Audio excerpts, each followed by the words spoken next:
je pense que tout le monde l'a compris. Lorsque c'est entre des États, c'est du domaine public. Et lorsque ce n'est pas que entre des États, par contamination, c'est de l'ordre du domaine privé. Ça pourrait être une société commerciale aussi. Oui, oui, tout à fait. Mais voilà, domaine privé, domaine public, c'est des termes très juridiques et qui expliquent que par contamination, et donc deux entités complètement privées sont dans le domaine privé. Voilà. Tout à fait. Ce qui me paraît important de souligner, c'est le fait que des États plus ou moins souverains délèguent à des personnalités qui n'ont pas vocation à signer des traités. Tout à fait. Alors, en tant que délégué est un peu impropre, excuse-moi. Oui, mais je parce que moi je suis pas juriste. non, mais c'est-à-dire que d'autres personnes se substituent. Il y a un accord tacite, je dirais. Et on va découvrir ça par après. Et on va découvrir notamment la passation du traité de Versailles, qui est incroyable. Et comme la passation n'est pas forcément officielle, ça devient une négociation de domaine public à un domaine privé parce que les personnes qui vont signer ne sont pas autorisées à le faire en quelque sorte, et ça transforme la nature du droit et du contrat. Donc ils se prétendent être les représentants de l'État, mais en fait ils ne le sont pas, et du coup ça dénature le traité.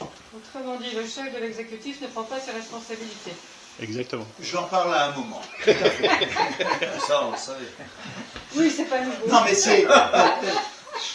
ce qui est incroyable, c'est qu'on ne fait pas attention à la formation.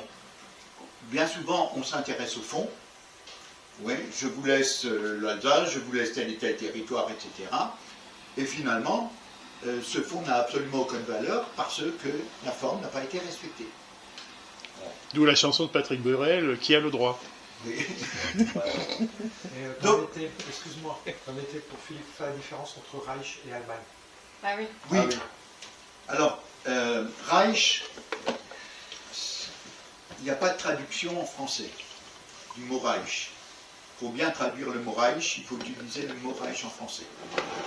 Le Reich, c'est un État fédératif, c'est une fédération d'États, et ces États ont l'obligation, de par la constitution auquel ils ont adhéré, donc ces États accordent des délégations à la fédération Reich. Le Reich a le pouvoir de signer les traités, de déclarer la guerre, de faire la paix, etc., etc. Les autres États, comme la Bavière, la Prusse, Saxe, etc., ont d'autres prérogatives, l'éducation nationale, les routes, etc., etc. Ce sont les réservats Reich. Pardon ? Ce sont les réservats Reich. Voilà.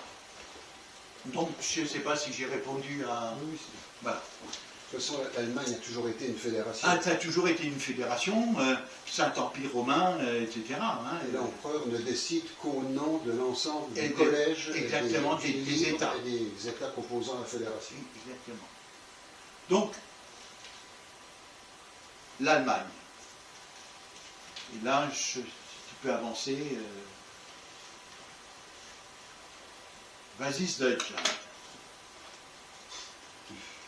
Avant la guerre de 70-71, l'Allemagne était un nom géographique, un domaine linguistique, une fiction politique. Je vous laisse découvrir. Mais pas un État qui ait une conscience de soi, encore moins une volonté unique et des forces qui lui obéissent. L'Allemagne politique que l'on préfigure quand on parle d'intérêt allemand n'existe pas. Il ne va être créé qu'avant que ces intérêts ne deviennent une réalité pour laquelle on peut mettre en mouvement les forces étatiques. Ah, oui. Le terme Allemagne est apparu à peu près quand? Oula, c'est un vieux terme. C'est pas grave, hein. C'est un vieux terme. Si je ne me trompe pas, j'ai trouvé le terme Allemagne, Deutschland, Oui, Deutschland, dans les années 1500. Déjà. parce qu'en Allemagne, en allemand, Deutschland, ça veut bien dire le pays des Allemands, enfin des Deutsch. Oui, des Deutsch, oui. Mais le terme Allemagne, je l'ai trouvé dans des documents de 1538, quelque chose comme ça. En français? Pardon?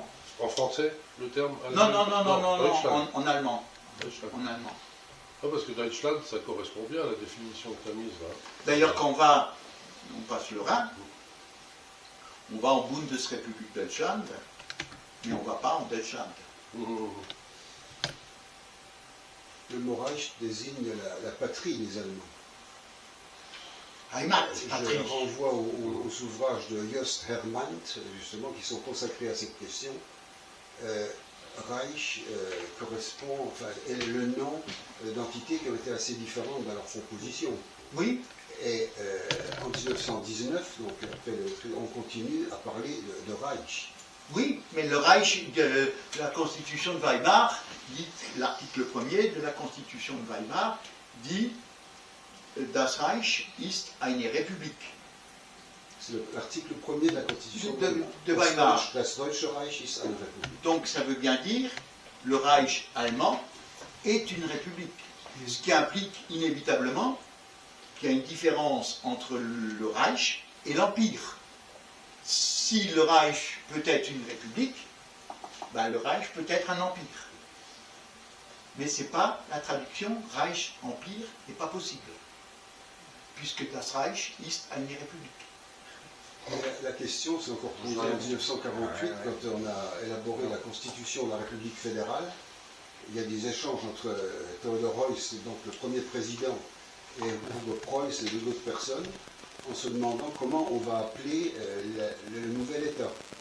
Et dans la correspondance de Theodor Heuss, il est clairement indiqué qu'on ne peut plus, vu que le terme Reich est de l'aspect, comme on dit, réutiliser ce terme. Donc ce sera la Bundesrepublik. La Bundesrepublik.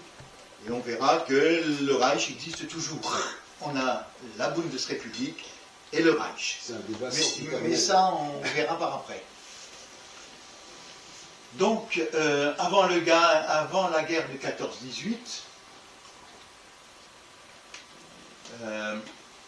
Allemagne, c'est égal au Reich allemand, plus le Reich autrichien. N'oublions pas que nous avons Österreich, Ah oui. Ah oui. plus la Suisse alémanique, plus la Hollande, plus la Flandre. Donc, Ah bon? voilà. Ah ouais. L'Allemagne. Et les nationalistes sont définis comme, enfin, tous les territoires où l'on parle allemand. Oui, exactement. Et vous comprendrez que, en abondant dans votre sens, c'est que l'alsacien est une langue germanique. Donc, en fonction de cette logique, l'Alsace est allemande.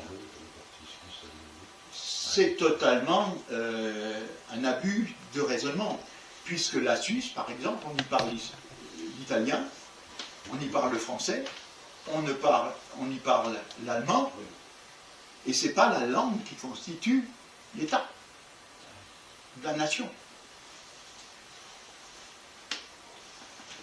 C'est un abus de logique. En 1813, la chanson de Harm, qui a été reprise par tous et qui figure ensuite dans les livres scolaires, c'est Was ist des deutschen Vaterlands, wo die deutsche Zunge klingt. Oui. Oui, et puis on a à qui appartient l'Alsace, hein, Wohin hört Alsace. Bon, quelques années avant la guerre de 39-45, la définition de l'Allemagne correspondait à un territoire cohérent du peuple allemand en Europe centrale. Donc on voit que cette notion d'Allemagne, ça correspond, c'est quelque chose d'élastique. Mais en droit, on peut difficilement user de notions élastiques pour conclure des traités. Donc, seul le Reich, je dis bien, peut passer des traités internationaux.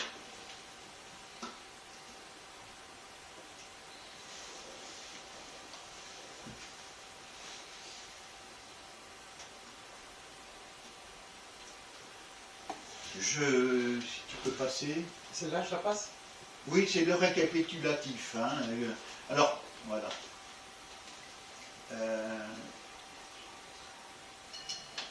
Si tu peux passer encore. Voilà. En 2021, si je ne me trompe pas, oui, 2021, le Parlement allemand a rappelé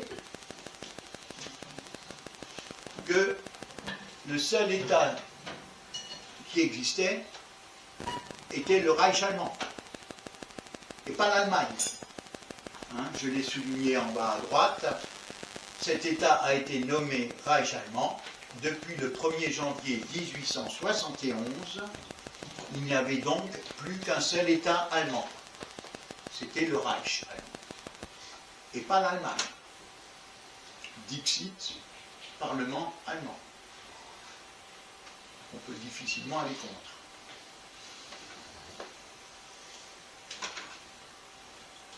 Donc ainsi, depuis le 1er janvier 1871, il n'y avait plus qu'un État allemand dénommé Reich allemand et non Allemagne.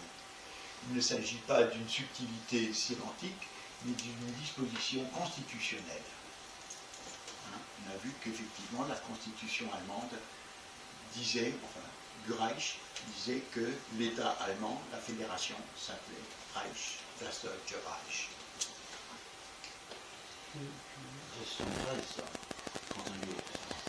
Ouais, C'est leur conseil constitutionnel allemand, quoi, le tribunal constitutionnel allemand. C'est intéressant de le redire.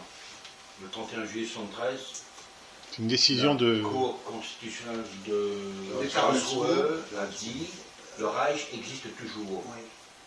C'est fort clair. Hein. Oui, mais l'obsession étant la réunification de l'Allemagne, et c'est peu de temps après le traité entre les deux Allemagnes. Oui. Et l'obsession des Allemands était la réunification. Oui. Donc il était important que la Cour constitutionnelle rappelle cela. Mais elle l'a fait justement pour la réunification. Voilà. L'objectif, parce que la question a été posée à la Cour constitutionnelle, si effectivement il était possible de réunir les deux Allemagnes. Et dans cet esprit-là, Ça laisse la porte ouverte. exactement, et elle a constaté, et effectivement, le Reich existe toujours, parce que la seule procédure internationale pour abolir un État est la débellatio. Hein, ça s'est pratiqué très rarement, ça va, je dirais même, contre le droit des gens, mais il y a eu effectivement des débellations en Amérique du Sud, etc., oui, mais pour oui, abolir un État, procédure de débellation. Ouais. Mais alors pourquoi ils ont... quelle est l'idée derrière qu'ils aient rappelé ça, enfin, que le Reich existe toujours? Ils auraient pu dire que l'Allemagne, maintenant, est reconstituée. Pourquoi ont-ils appuyé sur le mot Reich à ce moment-là? Parce que ça maintient un cadre juridique et potentiellement donc de réunir les deux Allemagnes. Pourquoi n'ont-ils pas dit l'Allemagne maintenant, à partir de la réunification, c'est l'Allemagne reprend son espace. Mais l'Allemagne n'existe pas en Ben oui, mais ils utilisent le mot Allemagne pour les traités et compagnie. Et là ils appuient sur le mot Reich. Mais c'est peut-être pour ça qu'on appelle aujourd'hui, qu'on parle du 4e Reich. Ouais, non, ça c'est faux ça. Non, c'est peut-être faux, mais on en parle. Oui, mais ça c'est public. Alors je vais répondre quand même. C'est la presse Parce que provocatrice. Oui, mais...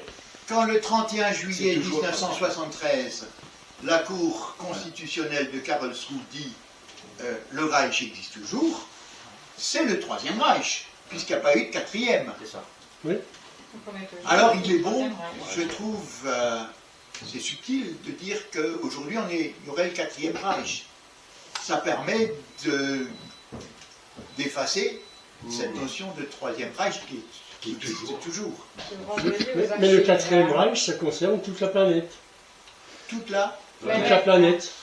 Ouais, c'est la bonne Oui, c'est enfin tous les gens qui sont censés parler allemand. On peut évaluer comme ça. Non, mais sans parler de parler allemand ou quoi que ce soit, hein.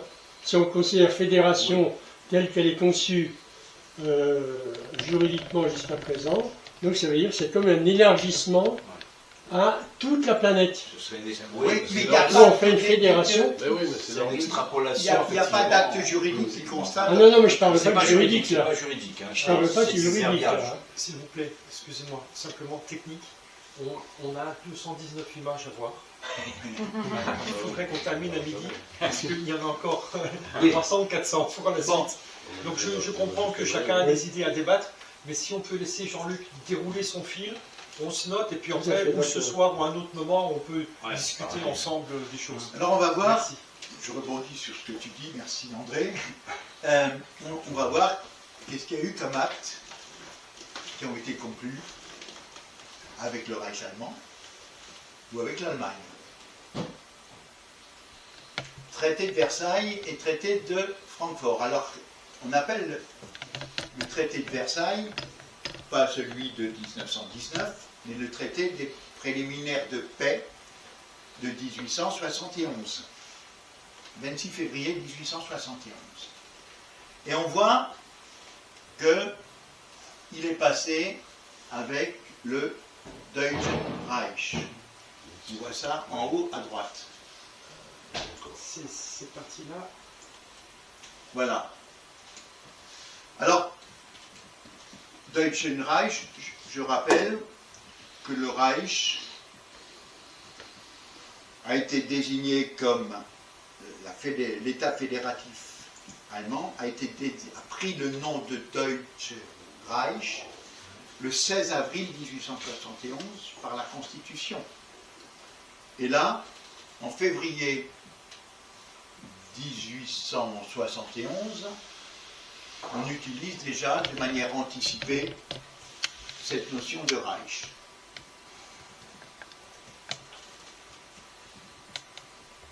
Puis, il va y avoir le traité de Francfort du 10 mai 1871, et à ce moment-là, le traité de Francfort va effectivement reprendre ce terme à juste titre cette fois-ci, puisque officiellement, de par la Constitution, les Allemands pourront utiliser le terme Reich allemand.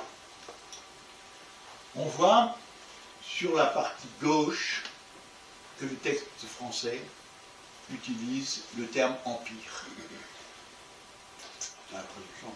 Dans la traduction. Préliminaire de paix entre l'empire allemand et la France. L'autre page, traité de paix entre l'empire allemand et la France. Le nouveau Reich qui était tout neuf après la proclamation de Versailles du 18 janvier 1871. Exactement, qui réunissait la Bavière.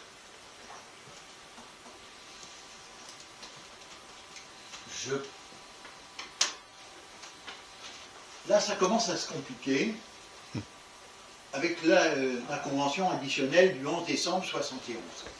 Parce que lorsqu'on passe le traité de Francfort, le 10 mai 1871, tout n'est pas encore réglé. Il y a encore des points de détail à mettre au point. Et c'est pour ça qu'on va passer une convention additionnelle. Elle mettra environ 6 mois à être élaborée. Et on va voir, si tu peux passer, voilà, sur la partie gauche, que cette convention additionnelle, qui fait partie donc du traité de Francfort, puisque l'article 17 du traité de Francfort, du 10 mai 1871, dit on va passer ultérieurement une convention additionnelle. Et paradoxalement, cette convention additionnelle dit que le traité de Francfort a été passé entre Deutschland et la France. Ce qui est totalement faux, parce qu'on a vu que le traité de Francfort, le traité de paix, a été passé entre le Reich, c'est marqué, et la France. Et pas entre Deutschland et la France. Je ne sais pas si vous me suivez. Oui. Oui. Donc là également, on commence à avoir un embut de langage. Et l'article 14 si tu peux avancer. Là, oui, voilà, exactement. L'article 14 dit, dans la version française, que les territoires ont été cédés à l'Allemagne. Ah non, les territoires ont été cédés au Reich.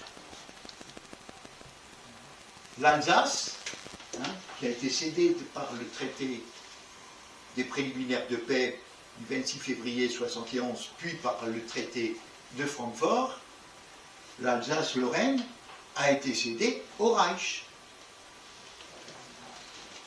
Paradoxalement, la Convention additionnelle dit que ces territoires-là ont été cédés à l'Allemagne, à l'association privée. Cette convention additionnelle pourrait permettre de penser que l'Alsace a été, l'Alsace-Lorraine, excusez-moi, a été cédée à une organisation privée. Qui s'appelle Reichsverband. Le mot Verband indique bien qu'il s'agit d'une association. L'association. Voilà. Est-ce que c'est clair pour tout le monde? Il y a une question qui flotte. Comment est-ce possible? Comment est-ce possible? Il y a une question qui flotte. Infiltration. Oui, alors... Et ça paraît bien dans le Reichsgesetzblatt. Oui, oui, oui. Journal officiel de Reich. Juridiquement, c'est pas anodin. Alors, effectivement,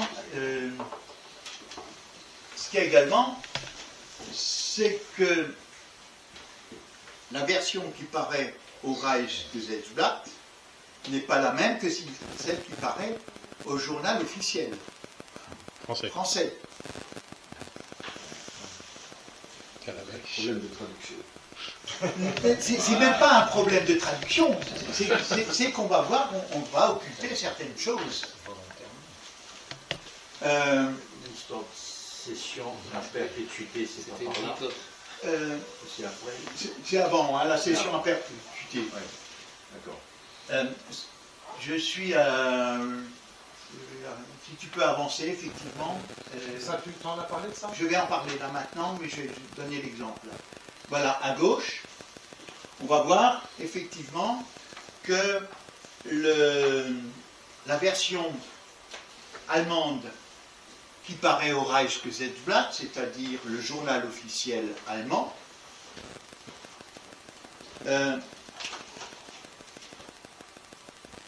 mentionne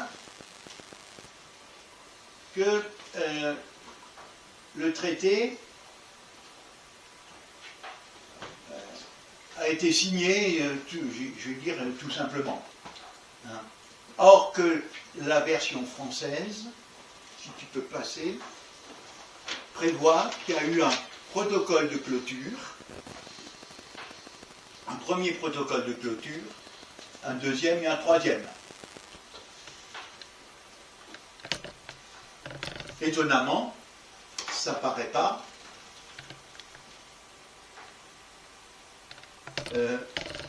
au journal officiel allemand. En France, on va effectivement faire paraître que l'Alsace a été cédée à l'Allemagne, alors que dans la version également